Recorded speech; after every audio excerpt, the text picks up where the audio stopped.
Bonjour, je suis le Dr Luc Ribocou, je suis médecin gériatre et je suis chef du service de gériatrie de l'hôpital Vaugirard.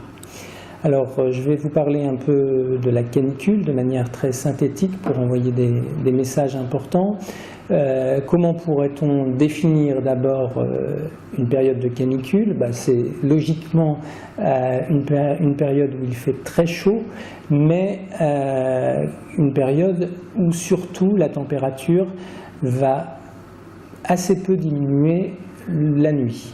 Et c'était aussi une période où ça se prolonge environ 3 jours, au moins 3 jours. Donc c'est une période de forte chaleur, avec peu de rafraîchissement la nuit et qui va durer au moins 3 jours. Alors, pourquoi les personnes âgées sont particulièrement exposées lors des épisodes de canicule?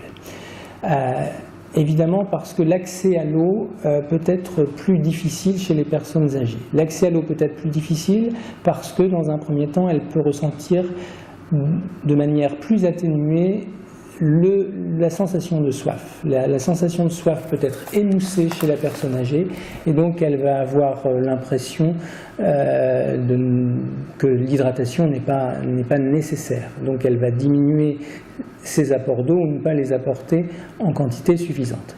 Ensuite, il y a tous les problèmes de dépendance et de mobilité qui peuvent faire que tout simplement, de manière physique, la personne âgée n'aura pas accès à la bouteille d'eau ou au robinet pour s'hydrater correctement. Et puis il y a l'isolement aussi général où une personne âgée peut être isolée chez elle et se trouver en situation de grande fragilité si la chaleur se poursuit. À quoi maintenant reconnaît-on les conséquences de la canicule? À quoi reconnaît-on le coup de chaleur?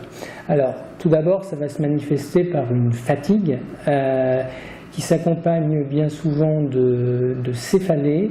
Donc les patients sont pas comme d'habitude, sont plus amoindris. Ils peuvent présenter des sensations de crampes. Bien évidemment, si le phénomène de déshydratation et de chaleur se poursuit, on va avoir une hyperthermie avec une élévation de la température au-delà de 38.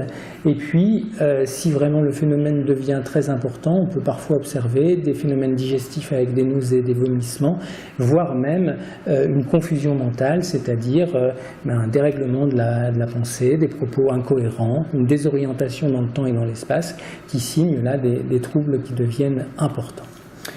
Alors, une fois qu'on a dit tout ça, comment prévenir le coup de chaleur et comment prévenir ces effets néfastes des moments caniculaires? Évidemment, il faut s'hydrater correctement, donc multiplier les occasions de boire de l'eau. Il faut rafraîchir également son corps, donc ça peut être l'utilisation simple du petit brumisateur qui va mettre un voile comme ça d'eau qui va permettre de rafraîchir la température cutanée, mais de manière encore plus efficace, ça va être d'aller prendre une douche dans la journée pour se rafraîchir.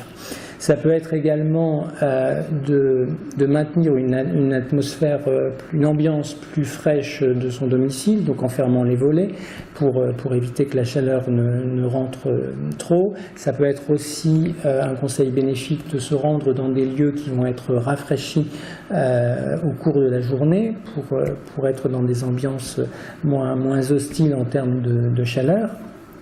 Et puis, ça va être d'avoir une activité physique qui va être modérée. Il faut surtout éviter les efforts intenses dans ces moments de canicule. Éviter aussi de boire de l'alcool cette fois. On peut boire de l'eau, mais pas de l'alcool dans les moments de forte chaleur. Et puis tout à l'heure, j'ai parlé d'un des risques des personnes âgées qui était l'isolement. Ça, c'est très important de donner des nouvelles ou de prévenir son réseau de proches autour de soi pour que les enfants, la famille, les voisins téléphonent de temps en temps pour vérifier que tout va bien. Il y a maintenant des systèmes d'alerte et de signalement auprès des centres d'action sociale des municipalités et ça également finalement c'est important dans les périodes à risque, au début de l'été, de prendre contact avec le centre d'action sociale de sa municipalité pour signaler si on est isolé, afin de ne pas rester seul dans des moments risqués comme cela.